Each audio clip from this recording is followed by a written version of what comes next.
महामानव तथागत भगवान गौतम बुद्ध, परमपूज्य भारतरत्न डॉक्टर बाबासाहेब आंबेडकर, स्त्रियांचे जीवन उज्ज्वल करते महात्मा ज्योतिबा फुले या रत्नांना प्रथमतः अभिवादन करून आज ज्या परिवारामध्ये हा कार्यक्रम त्या ठिकाणी आपण संपन्न करत आहोत असे महाउपासक धानशूर अशोकजी येरेकर साहेब, आमच्या येरेकर मॅडम, तसेच जमलेला संपूर्ण येरेकर परिवार, आज येरेकर ताईच्या वडिलांच्या स्मरणार्थ आजचा हा कार्यक्रम आयोजित केला.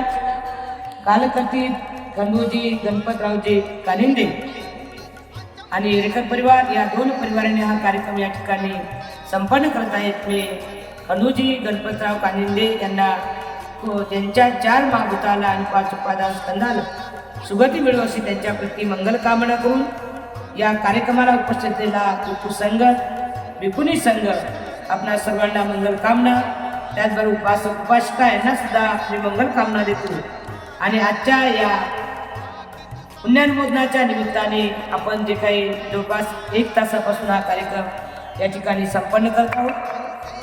पूजनीय भदंत नागसेनजी यांनी सुंदर अशी धम्मदेशना दिली. अशा मोदीजी धम्मदेशना देणारच आहेत. आपण सर्वजण या ठिकाणी बऱ्याच वेळापासून तब्बल थांबलेलो आहोत. जे येरेकर परिवाराकडून आपण ही गाथा म्हणून घेतली बत्तीने, अनिच्छा वत संखारा उपाद वयदमिनो उपजित्वा निरुजंती ते संको समुसुखो. अनिच्छा ही पालीमधली गाथा आहे, ज्या बाबासाहेबांनी खावं कसं, राहावं कसं आणि शेवटी मरावं कसं म्हणजेच बौद्ध धम्म आहे. या बौद्ध धम्माचं ट्रान्सलेशन बाबासाहेबांनी 21व्या खंडामध्ये अतिशय सुंदर आपल्याला दिलेलं आहे. आणि म्हणून प्रियजनो, या गाथेचा अर्थ असा होतो, अनिच्छा म्हणजे अनित्य आहे, होता म्हणजे वाढणार आहे, आणि संकारा म्हणजे संस्कार. अनिच्छा वत संकारा उपाद वयदम्मिन, उपाद वयदम्मिन उत्पन्न होतो आणि नष्ट होतो. उदाहरणार्थ एखाद्या डोंगरावर टाकलेलं पाणी ते संपूर्ण पाणी डोंगराच्या खाली कोसळेल अशातला भाग नव्हे. काही पाणी थोड्या अंतरावर जाईल, काही पाणी त्याही थोड्या अंतरावर जाईल, काही पाणी डोंगराच्या खाली कोसळेल आणि काही पाणी डोंगरात उडेल. अनिच्छा वत संखारा उपाद वयदम्मिनो उपजित्वा निरुजंती ते संको समुस. भगवान बुद्ध म्हणतात, माणसाचा जन्म आणि मृत्यू काही क्षणाचं अंतर आहे. काही बालक आईच्या उदरात असताना मरण पावतात, काही लोक बाल्यावस्थेत मरण पावतात, काही लोक तरुण अवस्थेत मरण पावतात आणि काही लोक वृद्ध अवस्थेत मरण पावतात. आणि म्हणून भगवान बुद्ध म्हणतात, उपजित्वा निरुजंती, उपजित्वा उत्पन्न होतो आणि नष्ट होतो. म्हणजे संपूर्ण डोंगरातून पाणी खाली कोसळते का? नाही, काही पाणी त्या डोंगरावर होते. तशाच पद्धतीने भगवान बुद्ध म्हणतात, 3.5 हाताची काया भाड्याचं घर आणि खाली. 3.5 हाताची काया म्हणजे भाड्याचं घर आणि खाली कर. जशा पद्धतीने आपल्याकडे एखादा भाडेकरू असतो आणि भाडेकरू असल्यानंतर त्याला आपण छोटंसं एक कारण सांगतो की माझी मुलगी 12वीला आहे, किंवा माझ्या घराचं रिपेरिंग करायचं आहे, किंवा मला गावी जायचं आहे, किंवा माझ्याकडे पाणी येत नाही, छोटंसं कारण, आणि मग आपण त्याला घर खाली करायला. तशाच पद्धतीने माणसाचा मृत्यू आहे, तशा पद्धतीने माणसाचा जन्म आणि मृत्यू आहे. माणसाला मृत्यू आल्यानंतर तो काही क्षणात घटकन आला की कचकन का म्हणे आता सुद्धा कापूस गेला, कसा गेला, म्हणजे त्याला मृत्यूला रिझन नाही, मृत्यूला कारण नाही. आणि म्हणून भगवान बुद्ध म्हणतात की आयुष्यामध्ये जगत असताना येणारा श्वास आणि येणारा श्वास आणि जाणारा श्वास एवढंच माणसाचा मृत्यू आणि जन्माचं अंतर आहे. तुम्ही किंवा मी, आपण या ठिकाणी ॲग्रीमेंट करून नाही आलो. मग आपण कसं आलो? लीजवर आलो. लीज म्हणजे कशी? 50 वर्षाची, 20 वर्षाची, 30 वर्षाची भाडे तत्वावर. मानवी जीवन हे भाडे तत्वावर आहे. आपण लीजवर आलो, ॲग्रीमेंट नाही करून आलो. आणि म्हणून भगवान बुद्धाने सांगितलं, हे 3.5 हाताची काया भाड्याचं घर आणि खाली. आणि या 3.5 हाताच्या कायामध्ये भगवान बुद्ध म्हणतात, काही न संसार वाचे न संसार. या 3.5 हाताची काया आपल्याला काही वेगळं शिकवते, खूप काही शिकवते. एवढं शिकवते की माणसाच्या लांब जातात, भिक्खूच्या लांब जातात, भिक्खुनीच्या लांब जातात, खूप काही शिकवलं जातं. हे 3.5 हाताची काय फार तुझी वेगवेगळी केंद्र आहे. 9 होल आहेत तिला.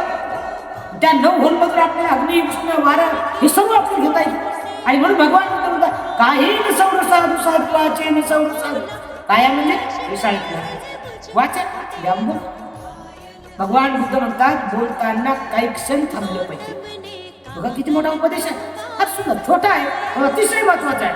बोलताना काही क्षण थांबलं पाहिजे. म्हणजे जे विद्वान लोक एखाद्या विद्वानाला तुम्ही कोणता प्रश्न विचार तर तो लगेच तुम्हाला म्हटलं ते म्हणतात येते का तो म्हणते मी बघतो सांग ठीक आहे ओके हे जे आहे त्याचे निमित्त ते उत्तर देऊ शकतात देत नाहीत का देऊ शकतात म्हणजे काय म्हणतात ओके ठीक आहे नंतर बघू येऊ जाऊ करू म्हणतात मी करणार असं नाही म्हणत का भगवान बुद्ध म्हणतात काही नसौर साधू साधू वाचे नसौर साधू.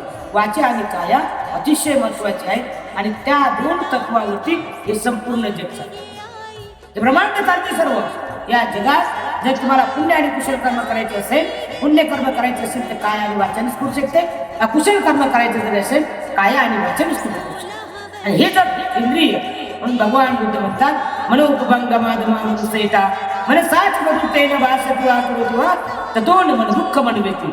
माणसाचं मन चंचल आहे वाऱ्याच्या दुप्पट वाहणार आहे. आता इथे आम्ही 6-7 भरती बघतो कदाचित काही लोकांच्या डोक्याचे बापरे आता 7 भरती किती वेळ बोलतील आता आम्हाला बाकीची काय वाटतील आणखी परिवार बोलताच व्हायचा 7 भरती बसलेले आहे कधी कधी माइंड घेऊन जाते. आता 7 भरतीची बोलीपर्यंत तर थकून जाऊ मग घरी मग बाई साहेब आले की नाही जेवण झाले की नाही घराला लॉक लागले की नाही मुलगा ट्युशन आला की नाही शाळेतून आले की नाही असे अनेक विचार शरीराने कुठे बसले इथे मन कुठे गेलं घरी कहा गया का नाही क्या नाही म्हणजे कुठे गेलो प्रवचन ऐकलं हे कसाकडे कार्यक्रम होता मग भरती लय सुंदर काय अहो ते पोराची माझी काळजी होती ना लय सुंदर बोलले पण काय बोलले कहा गया का नाही क्या नाया कुछ नाही. माणसाचं जीवन फार आणि या कठीण जीवनामध्ये जगत असताना मनाची फार गरज आहे. आणि म्हणून भगवान बुद्ध म्हणतात मनोपभंगमादमा मनुसैता मनसाचे वृत्तेन भासतिवा करोतिवा ततोन मन दुःख मनवेती. माणसाचं मन चंचल आहे वाऱ्याच्या दुप्पटनं वाहणार आहे आणि या वाऱ्याच्या दुप्पटनं वाहणाऱ्या मनाला काही क्षणात काही लोक ज्या भगवंताने स्वतःच्या मनावर ताबा मिळवला म्हणून ते सम्यक समृद्ध झाले आनंद आता बरोबर आहे. आणि मग भगवान बुद्ध म्हणतात काही क्षणात आपण लाखो लोकांना जिंकू शकतो काही क्षणात आपण लाखो लोकांना जिंकू शकतो पण त्या क्षणात त्याच मिनिटात आपण स्वतःला जिंकू शकत नाही. तोच तर बौद्ध आहे ना तिथं तर जिंकायचं आहे का मनाला जिंकायचं नाही. एखाद्याने जर म्हटलं हे पापी आहे मला पापी म्हटलं तर अरे तिनं मला पापी म्हटलं ते माताजीने ते भिंतीच्या माताजी मला पापी म्हटलं का मला आणि मी बुद्धं शरणं गच्छामि धम्मं शरणं गच्छामि संघं शरणं गच्छामि. मी म्हणजे माझ्यातला गर्व माझ्यातला अहंपणा माझ्यातली इच्छा माझ्यातला मी मोठा मी लहान मी अधिक मोठा मी फार मोठा मी मी मी जोपर्यंत मी आपला कमी होत नाही तोपर्यंत आयुष्यात नम्रता येईल. मी तर खरंच येरेकर साहेबाला खूप मंगल कामना देतो शुभकामना देतो की औरंगाबाद शहरात असे सुंदर असा अधिकारी आपल्या समाजाला मिळाले पाहिजे. आपल्या समाजाला मिळाला त्यांच्या धर्मपत्नी अतिशय सुंदर. मी भोजन करताना सांगितलं माताजींना बोलत होते की एक ऑफिसरची पत्नी चाहून तर ते कितीही लोक कामाला लावू शकतात आणि दनादन भाकरी भाजी करू शकतात परंतु विशाखासारखं मात्र त्यांचं फार प्रांजळ मन आहे. ते स्वतःच्या हाताने विकुणा दान द्यायचं म्हणजे मी स्वतः काम केलं पाहिजे मी स्वतः ते बनवलं पाहिजे आणि माझ्याच हाताने मी सुंदर ते भोजन दान दिलं. ही जी श्रद्धा आहे ती श्रद्धा दिली याच्यात तुम्ही लाखो रुपये जर खर्च केले तर ती श्रद्धा प्रकट आहे. आणि म्हणून प्रियजनो भिक्खू संघाला भोजन दान देणे आपल्या हाताने ते करणे ही अवर पुण्य आहे. आणि म्हणून पुण्य करताना माणसाला पुण्य करताना मोठं गाड्या घेण्याची गरज नाही. पुण्य करताना मनामध्ये श्रद्धा असणं अत्यंत गरजेचं आहे. आणि ती जर श्रद्धा असेल तर आपण पुण्यकर्म कुठेही जा चालताना पुण्यकर्म करता एखादी काट्याची फांदी किंवा एखादा काटा जर पडला पटकन उचलून बाजूला ठेवून ते सुद्धा पुण्य. एखादा खेळात पडलेला असेल तो खेळा उचलून द्या ते सुद्धा पुण्यकर्म.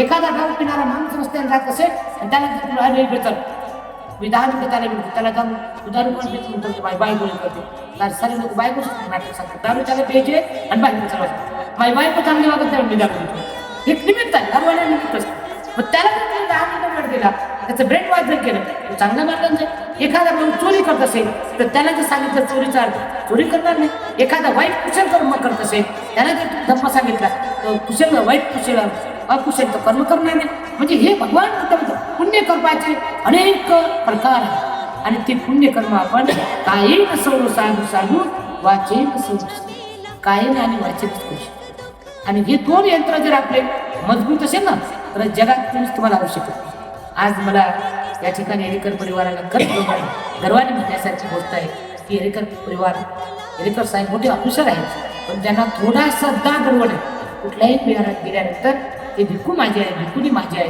विहार माझा आहे मला दान द्यायचं आहे मला कुशल कर्म करायचं माझ्या जीवनात पुण्यकर्म करायचं आणि तशाच आमच्या हेरेकर मॅडमचं कारण भगवान बुद्धाने सांगितलेल्या संसारातल्या जे काही 4 जुळे आहेत ते मी तुम्हाला या ठिकाणी थोड्या वेळात सांगणार आहे अगदी शॉर्टमध्ये सांगतो कारण मला परत जायचं आहे आपल्या सर्वांना माहीतच आहे की त्या 2026मध्ये जागतिक परिषद आहे कारण बाबासाहेब 1954ला त्या परिषदेला उपस्थित होते आणि त्या परिषदेची प्रतिकृती आपण औरंगाबाद शहरात म्हणजे विश्वशांती बुद्धविहार भीमटेकडी जाटवाडा लेणी परिसर छत्रपती संभाजीनगर औरंगाबाद या ठिकाणी आपण 25 देशातील बौद्ध भिक्खू आणि भिक्खुनी बोलून महाराष्ट्रातील श्रेष्ठ आणि ज्येष्ठ बौद्ध भिक्खू बोलून हा कार्यक्रम आपण साहित्यिक विचारवंत आणि लाखोच्या संख्येने बाबासाहेबांच्या धम्मयानाला पुनरुत्ती जिवंत करण्यासाठी जे आज आमच्या लोकांमध्ये मगड आलेले आहे जे आमच्या लोकांमध्ये निराशा आलेली आहे हेरेकर साहेबांसारखे जे उपासक श्रद्धावान बनतात आणि बाकीचे उपासक नुसतंच आपले घर बघतात अशा लोकांसाठी सुद्धा ही ही जागतिक परिषद बनवणं फार गरजेचे आहे आणि म्हणून आपण हे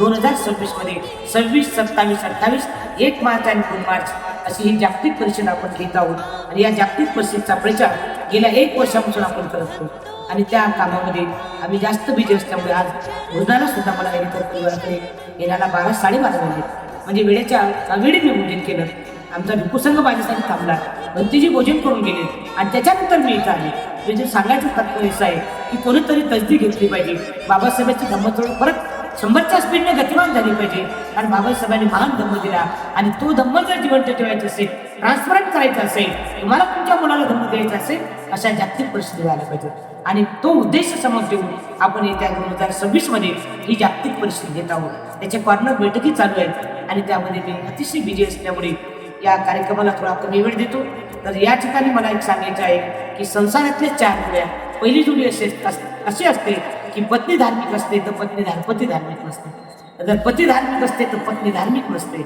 आणि तिसरी जोडी अशी आहे पती धार्मिक नसते आणि पत्नी धार्मिक नसते त्याला राक्षस जोडी म्हणतात आणि चौथी जोडी अशी असते पती धार्मिक असते आणि पत्नी धार्मिक असते त्याला देवता तुल्य जोडी असे म्हणतात असे वनाच बालान पंडितांच सेवना पूजाच पूजानियान येतं मंगल उत्तम मी असे वनाच बाल मी मूर्खाची संगत करणार असे वनाच बालान पंडितांच सेवना मी पंडितांची संगत असे वनाच बालान पंडितांच सेवना पूजाच पूजानियान येतं मंगल उत्तमे पूज्यने लोकांची पूजा करील हे माझ्या जीवनातलं मंगल आहे आणि म्हणून भगवान बुद्धाने हे 38 देवता लोकांना सूत्र सांगितले त्यामध्ये एक सूत्र फार महत्वाचं आहे की हेरेकर परिवार या दोन्ही देवता तुली जोडी आहेत आणि श्रद्धावान आहे पती आणि पत्नी सोबत काम करतात आणि जे लोक एखाद्या रथाची बोल चालत असतात पती आणि पत्नी धार्मिक असेल तर निश्चितच समाजाचं कल्याण झाल्याशिवाय राहत नाही समाज मंगल्याच्या मार्गाने झाल्याशिवाय राहत नाही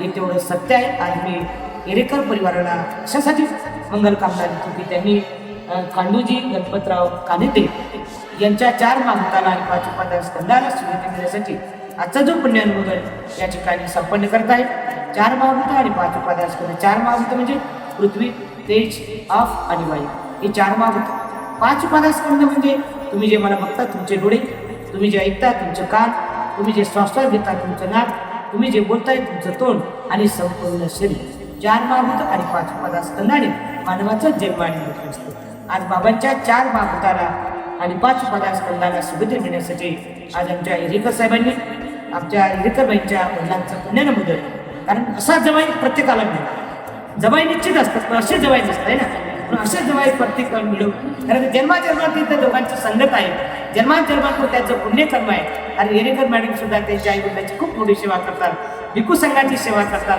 समाजाची सेवा करतात. त्याचं ट्रान्सलेट आमचे येणेकर साहेब सुद्धा समानता मांडतात, हे मी त्यांचं कौतुक करतो आणि म्हणून येणेकर साहेबांना खूप धन्यवाद देतो. आज या कार्यक्रमाच्या निमित्ताने फार मोठा संघ भिक्खू संघ या ठिकाणी उपस्थित आहे. आपल्या सर्वांना मंगल कामना देतो. अधिक वेळ देत नाही, कारण तिला आपण बोलायचं आहे. मला जरा फोन येत असल्यामुळे मी या ठिकाणी आपल्याकडून मी रजा घेण्याचा प्रयत्न करतो. आपल्या सर्वांना मंगल कामना देतो, शुभ कामना देतो आणि आशीर्वाद त्याचे या ठिकाणी आपल्याचा सबे यो यो जगतु सबरो विनाशं माते भवन्तराय सुखी गायितो ममाय आरोग्य संपत्ति सब संपत्ति निवच ततो निवार संपत्ति विनाते संसमे जगतु साधु साधु